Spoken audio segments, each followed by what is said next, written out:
children play with it, maybe saying that they are cooking rice. So being child, I miss my childhood. I have no idea what this plant is called, but I love the leaves.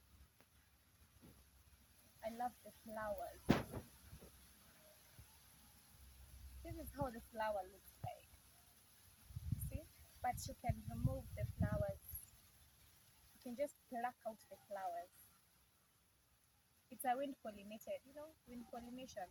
It's a wind pollinated tree flower. So like that. It's a very tall tree.